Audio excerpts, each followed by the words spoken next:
ሰላም ጤና ይስጥልኝ። እንደምውላችሁ አደራችሁ፣ እንደምንሰነበታችሁ የተከበራችሁ የኦሪት ተከታታዮች ከሀገር ውስጥም ከባህር ማዶም ያላችሁ በያላችሁበት ሰላማችሁ ይብዛ። ዕለቱ ዕለተ ረቡዕ ሲሆን እንደ ዕብራውያን ዘመን አቆጣጠር ኢያር በሚባለው ወር 23 ቀን 5785 ዓመት ዓለም ላይ እንገኛለን። ዛሬ ደግሞ እንግዲህ አምላክ ፍቃዱ ቢሆን የሳምንቱን የወርት ክፍል ነው በአንድ ላይ የምንዳስሰው። ይህም የሳምንቱ የወርት ክፍላችን ፓራሻት ባህር በሆኮታ ይባላል። ሐዛክ እኒት ሐዘክ እንግዲህ የካህኖችን መጽሐፍ አንበን የምንጨርስበት ሳምንት ነው ማለት ነው የአምላክ ፍቃዱ ቢሆን። እንግዲህ የካህኖች መጽሐፍ መጀመሪያ እንዳየነው ስለ ቁርባን አቀራረብ፣ ከዛም በኋላ ደግሞ ስለ ቅድስና እኔ ቅዱስ ነኝና እናንተም ቅዱስ ሁኑ ሲል ከነገረን በኋላ ወደ መጨረሻው ደግሞ ፈርጠም ያለ ደግሞ ተግሳጽም አለበት ማለት ነው። ዛሬ የሳምንት የወርት ክፍላችን ፓራሻት በሆኮታይ በሕጌ ብትሄዱ የሚለው 49 ተግሳጾች አሉበት ማለት ነው። ለምንድን ነው ይሆን የቻለው? እንግዲህ አንድ አባት ልጁን ይንከባከባል፣ የሚያስፈልገውን ነገር ሁሉ ይሰጠዋል። ይሁን እንጂ እሱ እንደሚፈልገውና አባትየው እንደሚያውቀው ሕይወትን እንዲመራ ያስጠናዋል። ይሁን እንጂ ልጅ ነውና መቼም የሱን ፍላጎት እንጂ አባቱ ፍላጎት አለማሟላት ሲል ከዛ ላይ ደግሞ አባት ተግሳጽ ይሰጣል ማለት ነው። እንግዲህ 7 ጊዜ 7 49 ተግሳጾች አሉበት የዛሬ የሳምንት የወርት ክፍላችን ማለት ነው።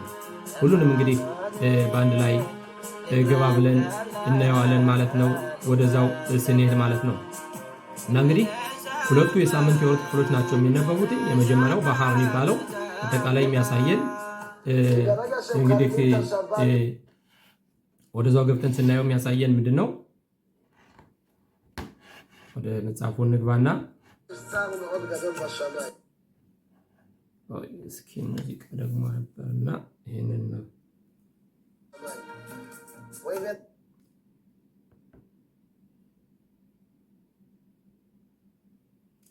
እና የመጀመሪያው ክፍል የሚያሳየን እንዴት ነው? እንግዲህ ላልገለጽሁላችሁ ኦሪት ዘሌዋውያን የካህኖች መጽሐፍ ምዕራፍ 25 ቁጥር 1 ጀምረን እስከ 27 አጠቃለን አንበን የካህኖችን መጽሐፍ አንበን የምንጨርስበት የኦሪት ክፍል ነው ማለት ነው። ያው እንደባለፈው ሳምንት ሁለቱ የኦሪት ክፍሎች ናቸው በአንድ ላይ የሚነበቡት ማለት ነው። ይህንም ባለፈው ሳምንት ለማስረዳት ሞክሬያለሁኝ። ምክንያቱም አዳር አሌፍና አዳር ቤት በሚባልበት ጊዜ አዳር አሌፍና አዳር ቤት በማይኖርበት ጊዜ ሁለቱ የሳምንት የወርት ክፍሎች በአንድ ላይ የሆኑ ይነበባሉ። ይህም እንግዲህ አጠቃላይ ፓራሻት በሆኮታይ ዛሬ ልናነበው የምንችለው ምንድነው? ሊቃውንቶች እንደሚሉትኝ የሚቀጥለው 2 ሳምንት ኦሪትን የምንቀበልበትን በዓል ሐግ ሻቮት የሚባለውን 7ቱን ሳምንቶች በዓል እናከብራለን። በዛን ጊዜ እንግዲህ ከዛ በፊት ይህን ተግሳጽ እንቀበላለን ማለት ነው። እንዳልሁትኝ አንድ አባት ልጁን የሚፈልገውን አስፈላጊውን ነገር ከሰጠ በኋላ ይሁን እንጂ ልጅ የሚፈልገውና አባት የሚፈልጉት አንድ አይሄድም። ልጅ የሚፈልገው ማምታኪም ወይም ደግሞ ለአሁኑ ለከንፈሩ የሚጥም ነው። አባት ደግሞ የሚፈልገው ለዘላቂ ሕይወትን ነው። እንግዲህ ፈጣሪ አምላካችንም ደግሞ ልጆቼ ብሎ ሲመርጠን ሁሉን ነገር ከሰጠን በኋላ ከዚችና ማርና ወተት ከምታፈሰው አገር ካገባኋችሁ በኋላ ግን የምትመሩበት መመሪያ አላችሁ፣ ይህንን ካልጠበቃችሁ ደግሞ ተግሳጾችም አሏችሁ በማለት ከዛሬ ከሳምንቱ የወርት ክፍሎች 49 ተግሳጾች አሉ። እንደገና ደግሞ ሮሽ ሀሻና የሚባለው ደግሞ መስከረም ከመግባቱ በፊት ደግሞ 98 ተግሳጾች አሉ። እንግዲህ የመጀመሪያው መጀመሪያ እንበልና ወደ ቀጣዩ እናየዋለን ማለት ነው። መጀመሪያ ላይ ምዕራፍ 25 እንዲህ ሲል ያሳየናል ማለት ነው። እግዚአብሔርም ሙሴን በሲና ተራራ ላይ እንዲህ ብሎ ተናገረው ሲል ይከፍታል። ለእስራኤል ልጆች እንዲህ ብለህ ንገራቸው፣ እኔ ወደ ምሰጣችሁ ምድር በገባችሁ ጊዜ ምድሪቱ ለእግዚአብሔር ሰንበት ታደርግ ይላል። ምድር ለእግዚአብሔር ሰንበት ታደርጋለች። ባለፈው ሳምንት የተማርነው ምንድነው? እንግዲህ 6 ነገሮች 6 ቁጥር ዓለማዊ ነው ማለት ነው። ሰሜን፣ ደቡብ ባለፈው ተምረነዋል። ምዕራብ እንደዚህ ካልን በኋላ ላይ ታች አጠቃላይ 6 ቁጥር ዓለማዊ ኑሮ ያፈራዊ ወይም ደግሞ ፊዚካል ምንለው ማለት ነው። ካፈራዊ ኑሮ ደግሞ 7ኛው ስንጨምር መንፈስን ጨመረን፣ ቅዱስናን ጨመረን ማለት ነው። እና እንግዲህ አሁን ይሄ ሌሎች ዓለም ሀገራቶች በተለይ አሁን ይሁዲም ቢሆን በተለይ በአሜሪካና በተለያዩ ሀገሮች በኢትዮጵያ እንዲሁም በተለያዩ ሀገሮች የሚኖር ሰው ይህን በዓላት አያከብረውም። በዚህ በቅድስት በእስራኤል ሀገር ብቻ ነው ይህ ነገር የሚከበረው ማለት ነው። እንዴት ነው የሚለው? እኔ ወደ ምሰጣችሁ ምድር በገባችሁ ጊዜ ኢየሩሳሌም፣ እቺ እስራኤል ሀገር ብቻ ናት ማለት ነው። ይህን በሰባተኛው ዓመት ዕረፍት የምታደርግ ማለት ነው። እኔ ወደ ምሰጣችሁ ምድር በገባችሁ ጊዜ ምድሪቱ ለእግዚአብሔር ሰንበት ታደርግ። ይህ ማለት 6 ዓመት አንድ ገበሬ አርሶ አደር 6 ዓመት ምድሩን ያርሳን፣ በሰባተኛው ዕረፍት ያወጣታል ማለት ነው። 6 ዓመት እርሻህን ዝራ፣ 6 ዓመትም ወይንህን ቁረጥ፣ ፍሬዋንም አግባ። በሰባተኛው ዓመት ግን ለምድሪቱ የዕረፍት ሰንበት ለእግዚአብሔር ሰንበት ትሁን። እርሻህን አትዝራ፣ ወይንህንም አትቁረጥ። የምድራችሁን የገቦ አትጨደው፣ ያልተቆረጠውንም የወይንህን ፍሬ አታከማች። ለምድሪቱ የዕረፍት ሰንበት ዓመት ይሁን ይላል። እንግዲህ ይህ ማለት እቺ እስራኤል ሀገር ብቻ ነች ይህንን የምታከብር ማለት ነው። እንዳልኋችሁ 6 ዓለማዊ ኑሮ ነው። ከ6 ላይ ደግሞ ሌላ ስንጨምር ለምሳሌ አሁን 6 ቀን ስራ ተግባራችን እንሰራለን፣ በሰባተኛው ሰንበት ትውላለች ማለት ነው። ይህ ማለት መንፈስ ቅዱስን ከስጋ ላይ መንፈስ ቅዱስን አገባ። እንግዲህ ፈጣሪ አምላክ የሰው ልጅ ከአፈር ወስዶ ነው ያበጀነን ስጋችን ማለት ነው። ከዛም በኋላ ግን እስትንፋስን ጨመረብና መንፈሳዊ ሆነን ማለት ነው። ስጋዊም መንፈሳዊም። አሁን እኛ የሰው ልጆች ሁለቱን ያለን፣ ስጋችን አፈራዊ ነው፣ መንፈሳችን ደግሞ የፈጣሪ አምላክ ክፋያ ነው። አሁን ምድርንም ደግሞ በዚህ መልኩ 6 ዓመት እንዘራለን፣ በሰባተኛው ዓመት ሰንበት ዕረፍት ለፈጣሪ አምላክ ዕረፍት ታደርጋለች ማለት ነው። 6 ቀን ስራ ተግባራችን እንሰራለን፣ 7ኛው ቀን ሰንበት፣ 6 ዓመት እርሻችንን እናርሳለን፣ 7ኛው ዕረፍት ከሆነ በኋላ ደግሞ ወደ ቁጥር 8 7 ጊዜ 7 አድርገህ የዓመታትን ሰንበት 7 ቁጥር፣ የ7 ዓመታትንም ሰንበት ዘመን 49 ዓመት ትቆጥራለህ። ከዚያም በኋላ በ7ኛው ወር በ10ኛው ቀን በቀንደ መለከት ታውጃለህ። በማስተሰሪያ ቀን ምድራችሁ ሁሉ በቀንደ መለከት ታውጃላችሁ። 50ኛውንም ዓመት ትቀድሳላችሁ። ምድሪቱም ለሚኖሩባት ሁሉ ነፃነትን ታውጃለች። እርሱ ለእናንተ ኢዮቤልየ ነው። ሰው ሁሉ ወደ ርስቱና ወደ ወገኑ ይመለስ ሲል ያሳያል። እንግዲህ አሁን እንደማያችሁ ሁሉም በዚሁ ዙሪያ ነው፣ በዓለማዊና በመንፈሳዊ ዙሪያ ነው። 6 ቀን ተግባራችን እንሰራለን፣ 7ኛውን ሰንበት እናርፋለን። 6 ዓመት እርሻችን እናርሳለን፣ 7ኛው ዕረፍት ይወጣል። እንዲሁም ደግሞ 7 ጊዜ 7 ቆጥረን 49 ሲሆን ደግሞ ኢዮቤልየ የሚባል አለ። 50ኛው ዮቤል ይባላል። ኢዮቤልየ ዓመት ይሆናል ማለት ነው። በዛን ጊዜ እንግዲህ ምድር አትሸጥም።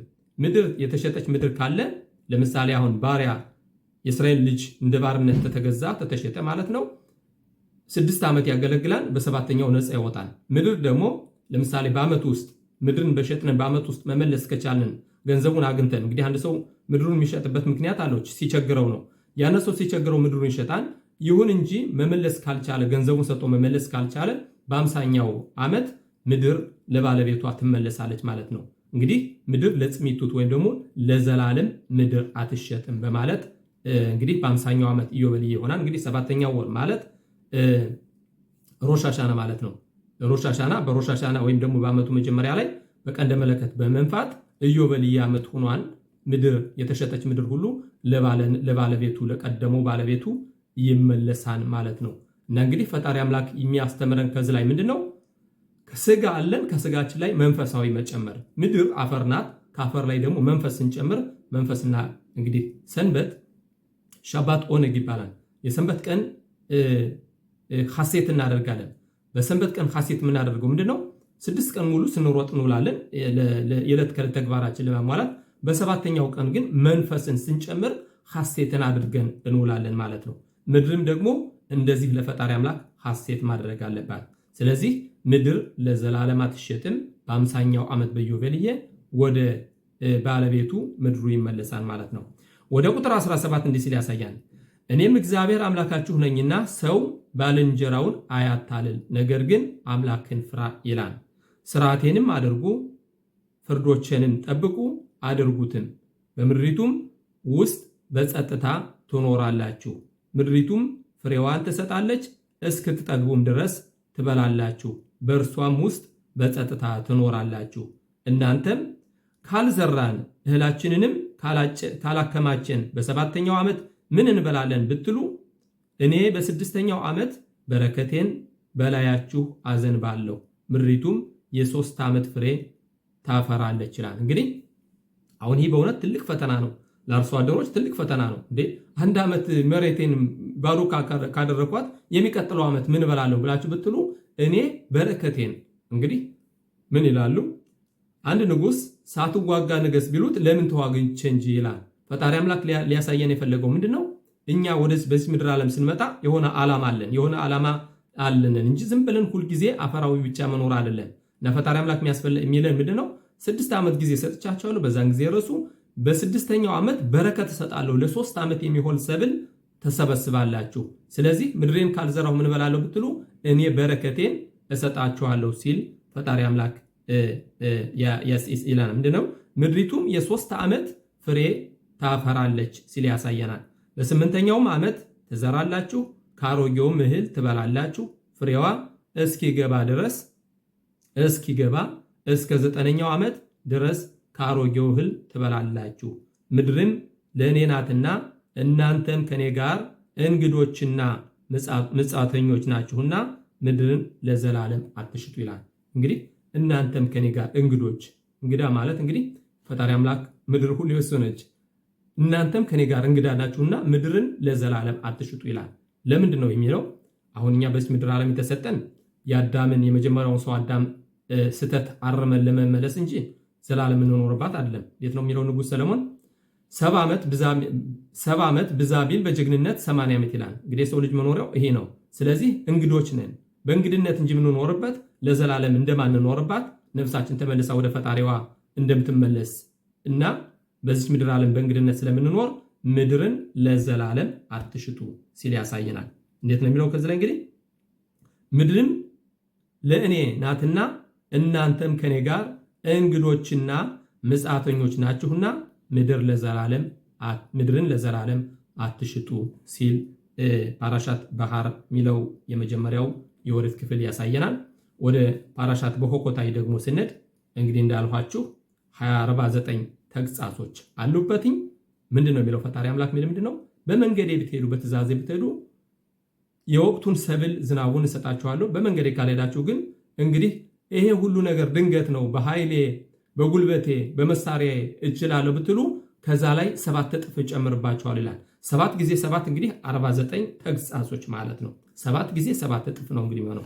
የመጀመሪያው መጀመሪያ እንበልና ፓራሻት በሆኮታይ ዘዳግም ምዕራፍ 26 ቁጥር 3 ላይ እንዲህ ሲል ያሳየናል ማለት ነው። በስርዓቴ ብትሄዱ ትእዛዛቴንም ብትጠብቁ ብታደርጉትም ዝናባችሁን በወቅቱ አዘንባለሁ፣ ምድሪቱም እህልዋን ትሰጣለች፣ የሜዳ ዛፎችም ፍሬያቸውን ይሰጣሉ። ቀጠል ሲያደርግም የእህሉም ማበራየት በእናንተ ዘንድ እስከ ወይኑ መቁረጥ ይደርሳል፣ የወይኑ መቁረጥ እስከ እህሉ መዝራት ይደርሳል። እስክትጠግቡ ድረስ እንጀራችሁን ትበላላችሁ፣ በምድራችሁም ላይ በጸጥታ ትኖራላችሁ። በምድራችሁም ላይ ሰላምን እሰጣለሁ፣ ማንም ሳያስፈራችሁ ትተኛላችሁ። ክፉዎችንም አራዊት ከምድራችሁ አጠፋለሁ፣ ሰይፍም በምድራችሁ ላይ አያልፍም ይላል። እንግዲህ መጀመሪያ ያልነው ምንድነው? ሳትዋጋ ንገስ ቢሉት ለምን ተዋግቼ እንጂ ይላል። ፈጣሪ አምላክ የሰጠን መመሪያ አለ። በዚህ መመሪያ ብንሄድ ወታደርም አያስፈልገንም፣ ሁልጊዜ ጦርነትም አያስፈልገንም። ምክንያቱም ሰብልን እሰጣችኋለሁ፣ የወቅቱን ዝናብ በጊዜው እሰጣችኋለሁ፣ እናንተ እፎይ ብላችሁ ትተኛላችሁ፣ ጠላትን ሰይፍም በምድራችሁ አይመጣም ይላል። ይሄ ባለመሆኑ ነው እንግዲህ በትእዛዙ ባለመሄዱ ትእዛዙን ባለመጠበቃችን ነው እንግዲህ ሁሉ መከራ የማያቋርጥ መከራ በጊዜያችን ያለ። ለምንድን ነው? በመንገዱ ባለመሄዳችን። እንደምናየው እንግዲህ አንዳንድ ከመንገዱ የወጡት ባለፈው ሳምንት እንደተማርነው በተለይ የተለያዩ እርኩስ የሆኑ ፈጣሪ አምላክ እንዳንበላ የከለከለንን እርኩስ ነገሮችን እኛ የእስራኤል ልጆች በምንመገብበት ጊዜ አንዳንድ ጀነራሎችን የሚሏቸውን ቃላት ተሰማላችሁ። በዚህ ሰሞን አንዲት እናት እንግዲህ ልጆቿን ለውትድርና መልመላ ስትልክ እንግዲህ ለማን እንደምትሰጥ ማሰብ አለባት። ከዚህ መንገድ የወረዱ ፈጣሪ አምላክን የማይጠብቁና ከዚህ መንገድ የወረዱ የሚናገሩት ታያላችሁ። እንግዲህ የእስራኤል ወታደሮች የአረቦችን ልጆች የሚገድሏቸው ለደስታ ታክቢብ ይባላል። እንደዚህ አንድ ሰው ለመዝናኛ ብሎ ኳስ ጨዋታ እንደሚሄደው ወይም ደግሞ ቴኒስ የሚባል ጨዋታ አለ። ይሄም ይባላል ታክቢብ ይባላል። የተወዳጅ ወይም ደግሞ የጊዜ ማሳለፊያ ልክ እንደዚህ ነው ህፃናቶችን የሚያርዷቸው በማለት እንግዲህ የጀነራል ምክትል የነበረ ነው እንግዲህ ይህን የመሰለ ቃላት እና እንግዲህ አንዳንድ የከተማ ከንቲባዎች የውሻ ስጋ ስንመገብ እንዴት አይነት ጥሩ ነው። እንግዲህ ፈጣሪ አምላክ ያዘው ነው። ከፈጣሪ አምላክ የወጡት ናቸው ይህን የሚያደርጉት። ይህን በሚያደርጉበት ጊዜ ያን የውሻ ስጋ በሰውነት በሚሄድበት ጊዜ ምንድን ነው የሚያደርገው? ከውሻ የበለጠ አውሬ ያደርጋል ማለት ነው። እና አሁን ትናንትና አንድ ጀነራል ስሙ መግለጽ አልፈልግም፣ ሁላችሁም ሰምታችሁታል። ይህን የመሰለ ቃላት ሊናገር የሚችለው ምንድን ነው? በመንገዱ ባለመሄዳችን፣ ትእዛዙን ባለመጠበቃችን፣ ንጹህ የሆኑ ምግቦችን ፈጣሪ አምላክ ያዘዘንን ትተን የተለያዩ እርኩስ ነገሮችን በመመገብና ንጹህ ያልሆኑ ነገሮች በመመገብ እንግዲህ ባለፈው እንደተማርነው የእስራኤል ልጆች አንድም እንደ ሰማይ ከዋክብት ከፍ እንላለን፣ በመንገዱ ካልሆነ ደግሞ ልክ ከአሕዛቦች በበታች እንደ ባህር አሸዋ። አሁን የትናንትናው ጄነራል ብለን አንዲት እናት ልጆቿን መልምላ ወደ ውትድርና ስትሰድ እነዚህ ናቸው እንግዲህ ኃላፊ ናቸው ብለን ለልጆቻችን ኃላፊነት አላቸው ብለን የምንሰጣቸው። እነዚህ ግን ትናንትና የተናገሩትን ሁሉም አይደሉም፣ ግን አንዳንድ ከመንገዱ የወረዱት ግን የሚናገሩትን ቃላት ሁላችሁም ታውቁታላችሁ፣ ሰምታችሁታንም ማለት ነው። እና እንግዲህ ኦሪታችንን ታዘዘን በመንገዱ በትእዛዙ ብንሄድ ፈጣሪ አምላክ ባዘዘን በመንገዱ ብንሄድ ይሁን እንጂ ሁላችንም ደግ እናስባለን። አሁን እኔ እናንተን ኦሪትም ትማሩትን ብቻ ማለት አይደለም። እኛ ስንል እኔን ራሴን ከህዝብ ለይቼ ለማውጣት እንጂ ኦሪት ምንማረው የተቻለን ያህል ሁሉ እናደርጋለን። ምንም እንኳን ይሄ የጸረራ የምንለው እርኩስ መንፈስ በውስጣችን እስካለ ድረስ የምንፈልገውን ሳይሆን የማንፈልገውን እንድናደርግ ቢገፋፋንም ጥረታችን ግን ማድረግ። ለዚህም ነው እንግዲህ ኦሪታችን በየዓመቱ ምንማራት። አሁን ይህን ኦሪት ክፍል ባለፈው ዓመት ተምረነዋል። ለምን ዛሬ መድገም አስፈለገን? እንግዲህ አምስቱን ብሔረ ኦሪቶች በየዓመቱ ልክ እንደ አዲስ እንማራቸዋለን። የትኛው ህግ ነው አሜሪካ የደነገገችው ህጓን በየዓመቱ የሚማረው ሰው አለ? ቲዮሪያ ምንለው አለ። አሁን የመንጃ ፍቃድ ስናወጣ የምናወጣው አለ። አንድ ጊዜ ካወጣን ከዛም በኋላ ደግመን አናየው። ለምንድን ነው? አንድ ጊዜ ተምረነዋል፣ አጥንተነዋል። ኦሪታችን ግና ስትቀመጥ፣ ስትነሳ፣ ስትሄድ፣ በመንገድም ስትሄድ፣ ስትተኛም ተጫወትባት፣ ተነጋገርባት ስለምትለን ለምንድን ነው ይህንን እርኩስ መንፈስ ለማሸነፍ እንዴት ላሉ በፕርኪ አቦት አይዘው ጊቦር ኮቨሽ የትስሮ ጀግና ሊባል የሚቻል በጦርነት ተዋግቶ ያሸነፈ ሳይሆን እጸር ማለት የራሳችንን ከራሳችን ጋር ያለውን እርኩስ መንፈስ ማሸነፍ ስንችል ነው ጀግና ልንባል ምንችለው። ለምንድን ነው ይህንን ለማሸነፍ ደግሞ በአራት የጸረራ በአራት ሎታ በሊን ቶራ ይላል። የጸረራ የሚባለው እኔ ነኝ የፈጠርሁትኝ ወይም ሰይጣን እኔ ነኝ የፈጠርሁት። እንግዲህ እንደማንኛውም መላእክት ነው እኔ ነኝ የፈጠርሁት። ይሁን እንጂ ኦሪትን ደግሞ ታብሊን ወይም ቅመም ሰጥቻቸዋለሁ። በእሷ ሁል ጊዜ ከሄዳችሁ ታሸንፉታላችሁ። ምክንያቱም አንድ ሰው ወደ ስፖርት ሲሄድ ሩጫ ለምሳሌ ውድድር አለ፣ ትልቅ ውድድር አለ። ያንን ለማሸነፍ ላቡን ጥብ አድርጎ ነው አንድ ሰው አንደኛ ደረጃ መውጣት የሚችለው። ከዚህም ደግሞ ኦሪታችን ሳናቋርጥ ጠዋት ማታ ከተማርነን እርግጠኛ ነኝ በመንገዱ እንደምንሄድና እነዚህን መጥፎ ነገሮች አሸንፈን ይህን የጸረራ ምንለውን ሰይጣን አሸንፈን የተሰጠችንን ግዴታ አከናውነን እንደምንሄድ ባለሙሉ ተስፋ ነኝ። ስለዚህ ኦሪታችን ሁሌም ሳናቋርጥ ከተማርነን እንደ ሌሎቹ ህግጋት የሰው ልጆች እንደሚደነግጓቸው ህግጋት ሳይሆን ኦሪትን ጠዋት ማታ ከተማርንና በየዓመቱ እንደዚህ እየተመላለስና አሁን እነዚህ 5 ብሔረ ኦሪቶች እንደምታዩት በየዓመቱ እንደ አዲስ ነው የምንማራቸው። ይህን የምናደርገው ምንድነው? ናታቲሎ ቶራ ተበሊን ወይም ደግሞ ኦሪትን ቅመም ሰጥቻችኋለሁ ይህን የጸረራ የምታሸንፉበት ሲል ያሳየናል። ቀጠል አድርጎም ወደ ቁጥር 7 እንዲህ ይላል፣ በምድራችሁም ላይ ሰላምን እሰጣለሁ፣ ማንም ሳያስፈራችሁ ትተኛላችሁ፣ ክፉዎችንም አራዊት ከምድራችሁ አጠፋለሁ፣ ሰይፍም በምድራችሁ ላይ አያልፍም ይላል። ሰይፍና እነዚህ አውሬዎች አሁን ዛሬ የሰው አውሬዎች ከዛሬ 1 ዓመት ተኩል መጥተው እንዲያርገው ህፃናትና እርጉዝ ሳያዩ ያረዱ አውሬዎቹን ፈጣሪ አምላክ እሱ ራሱ ነበር የሚያስወግድልን ማለት ነው፣ በመንገዱና በትእዛዙ ብንሄድ። ቀጠል በማድረግም ጠላቶቻችሁንም ታሳደዳላችሁ፣ በፊታችሁም በሰይፍ ይወድቃሉ፣ ከእናንተም 5ቱ 100ውን ያሳድዳሉ፣ 100ውም 10,000 ያሳድዳሉ። ጠላቶቻችሁም በፊታችሁ በሰይፍ ይወድቃሉ፣ ፊቴም ወደ እናንተ ይሆናል፣ እንድታፈሩም አደርጋችኋለሁ፣ አበዛችሁም አለሁ። ቃል ኪዳኔንም ከእናንተ ጋር አደርጋለሁ ይላል። ከእናንተ ጋር አጸናለሁ።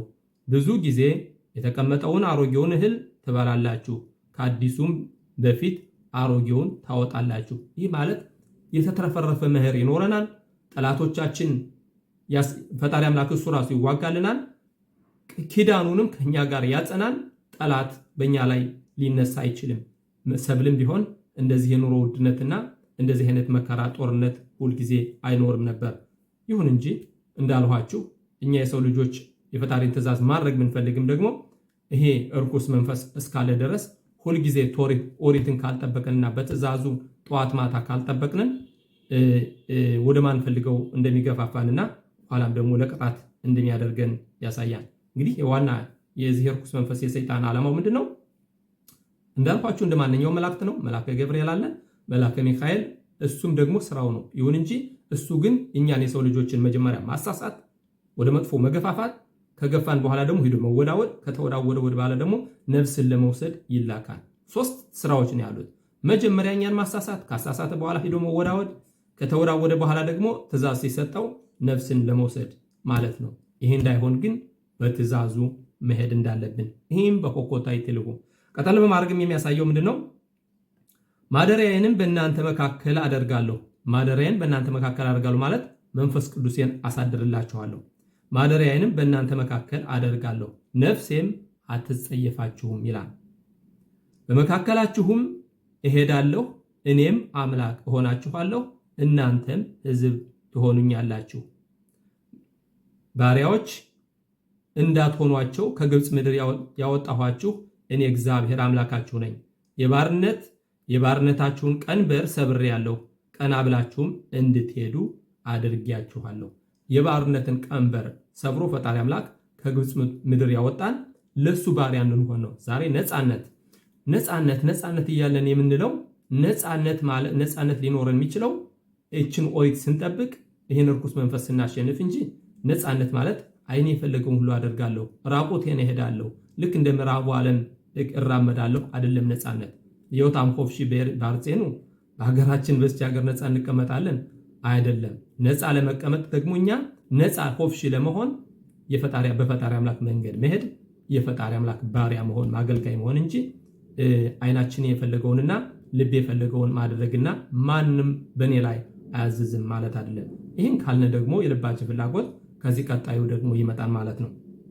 ቀጠል አድርጎም ነገር ግን ይላል ባትሰሙኝ፣ እነዚህንም ትእዛዛት ሁሉ ባታደርጉ፣ ስርዓቴንም ብትንቁ፣ ትእዛዛቴንም ሁሉ እንዳታደርጉ፣ ቃል ኪዳኔንም እንድታፈርሱ፣ ነፍሳችሁ ፍርዴን ብትጸየፍ፣ እኔም እንዲሁ አደርግባችኋለሁ። ፍርሃትን፣ ክሳትንም፣ ዓይናችሁንም የሚያፈዝዝ ሰውነታችሁንም የሚያማስን ትኩሳት አወርድባችኋለሁ።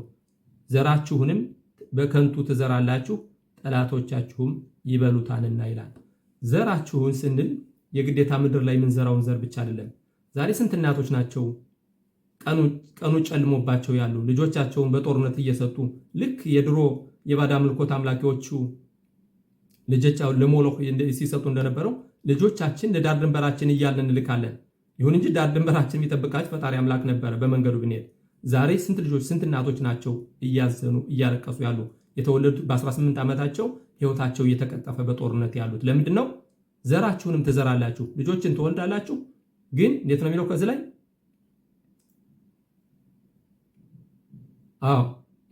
ወደ ቁጥር 16 እኔም እንዲሁ አደርግባችኋለሁ ፍርሃትን ክሳትን ካለ በኋላ ዘራችሁንም በከንቱ ትዘራላችሁ፣ ጠላቶቻችሁ ይበሉታልና። እንግዲህ ዘር የምንዘራው ብቻ ዘር አይደለም፣ ልጆቻችንም ዘሮቻችን ናቸው። ልጆቻችን ዛሬ በአጭር ዕድሜ ውስጥ በ18 ዓመታቸው በጦርነት እየሄዱ በእሳት አለንጋ የሚቃጠሉትኝ ይህ ሁሉ ነገር ፈጣሪ አምላክ ያዘዘው መንገድ ባለመሄዳችንና ትእዛዙን ባለመጠበቃችን ይህ ሁሉ ነገር ሊመጣ ችሏል። ቀጠል አድርጎም ወደ ቁጥር 18 ይላል እስከዚህም ድረስ ባትሰሙኝ ስለ ኃጢአታችሁ በቅጣታችሁ ላይ 7 እጥፍ እጨምራለሁ ይላል። 7 ጊዜ 7 እንግዲህ 49 ተግሳጾችን እሰጣችኋለሁ። ይህም ሁሉ ማንበብ አያስፈልግም። እናንተ ገባ እያላችሁ ማንበብ ትፈልጋል። ከዚህ ሁሉ በኋላ ግን ፈጣሪ አምላክ ምንድን ነው የሚለን?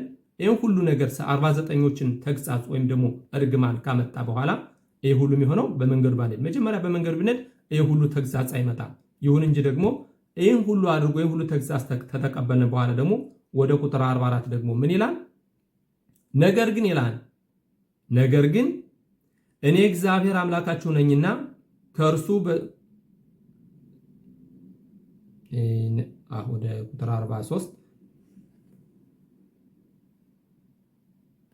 ነገር ግን እኔ እግዚአብሔር አምላካችሁ ነኝና ነገር ግን እኔ እግዚአብሔር አምላካቸው ነኝና እነርሱ በጠላቶቻቸው ምድር ሳሉ እስካጠፋቸው ድረስ ከእነርሱም ጋር ያለኝን ቃል ኪዳን እስካፈርስ ድረስ አልጠላቸውም፣ አልጸየፋቸውም። ማለትም ይህ ሁሉ ነገር ቢሆን ግን እስከ መጨረሻው ድረስ ግን ብበትናቸውም እስከ መጨረሻው ግን ቃል ኪዳኔን አላፈርስም፣ አልጠላቸውም። ሲያስቀይሙኝ፣ መጥፎ ስራ ሲሰሩብኝ ወደ ዓለም እበትናቸዋለሁ። ከዛ ሆነው ሲያለቅሱ ግን እመልሳቸዋለሁ። ምንድነው የሚለው? ነገር ግን እኔ እግዚአብሔር አምላካቸው ነኝና እነርሱ በጠላቶቻቸው ምድር ሳሉ እስካጠፋቸው ድረስ ከእነርሱም ጋር ያለኝን ቃል ኪዳን እስካፈርስ ድረስ አልጥላቸውም፣ አልጸየፋቸውም ይላል። እንግዲህ አሕዛብ በተለዩ አሁን ትልልቅ እምነቶችን ስንወስድ አሕዛብ ምንድን ነው ያሉ? እናንተ ስለካዳችሁት፣ በመንገዱ ስላልሄዳችሁ እናንተ ስለካዳችሁት እናንተን ትቶ እኛን መርጧን አዲስ ተኛ ጋር አዲስ ቃል ኪዳን አድርጓን የሚል ነው አይደል? ይሁን እንጂ ፈጣሪ አምላክን የሚመሰክርልን ምንድን ነው?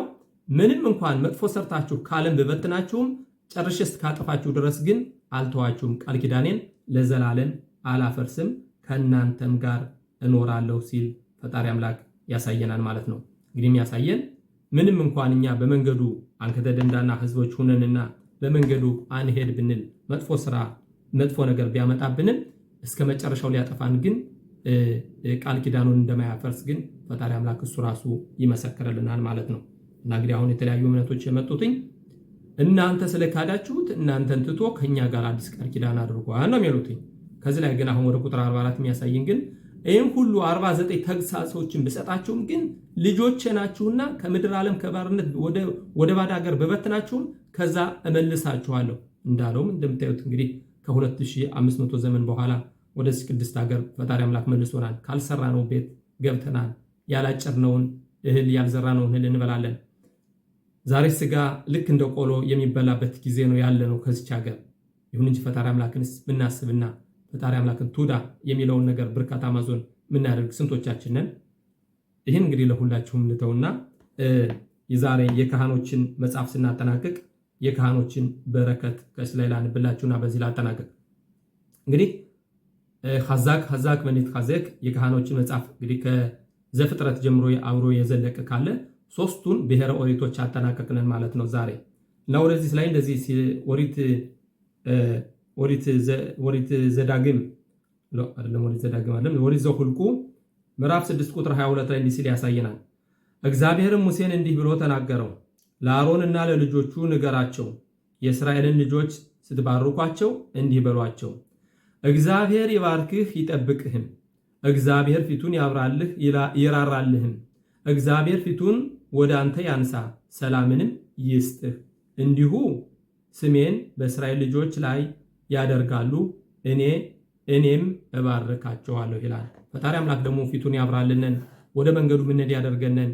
እንግዲህ መሳሪያን የሰው ልጆች አጥፊ መሳሪያን እየሰራነን ለሰው ልጅ መከላከያ ከማዘጋጀት ይልቅ በመንገዱ ብንሄድ አጭር ነው። እንዴት ነው የሚለው ፈጣሪ አምላክ? ሎ በሰማይ ሂሎ ማይበር በያም በሰማይ አይደለችም ትእዛዜ ሕጌ ከባህር ማዶም አይደለችም በፊሃ በልባብሃሁ ባፍህ በከንፈርህና በልብህ ውስጥ ነው ያለ እና ፈጣሪ አምላክ ይህን በረከቱን ያሳድርልን። በመንገዱ ምንሄድ ያድርገን። ሰላም የሰፈነበት ሰንበት እንዲሆንላችሁ እየተመኘሁኝ በድጋሜ እንዴት ነው የሚለው? እግዚአብሔር ይባርክህ ይጠብቅህም፣ እግዚአብሔር ፊቱን ያብራልህ ይራራልህም፣ እግዚአብሔር ፊቱን ወደ አንተ ያንሳ ሰላምንም ይስጥህ። ፈጣሪ አምላክ ሰላሙን ይስጠን። ወደ ጦርነት የሄዱ ወታደሮቻችን ደግሞ በሰላም ወደ ቤታቸው ወደ እናቶቻቸው ይመልሳቸው። ሰላም የሰፈነበት ሰንበት ይሁንላችሁ እያልሁኝ አስተያየታችሁ ለማይለየኝና እንዲሁም ላይክ እያደረጋችሁ ብዙ ወገኖችን ለምታሳትፉ ወገኖቼ እግዚአብሔር ያክብርልኝ። በመንገዱ ምነድ ያደርገን። በቅርብ ጊዜ መሲሁ መጥቶ ሶስተኛው ቤተ መቅደስ ተሰርቶ ይህ ሰይጣን ተወግዶ ደግሞ እፎይ የምንልበትን ጊዜ በቅርብ ጊዜ ያድርግልን እላለሁኝ። ሰላም ሁኑልኝ። ወንድማችሁ ጋሻ ወርቁ ነኝ ከሆሎን። ሰላም ሰላም።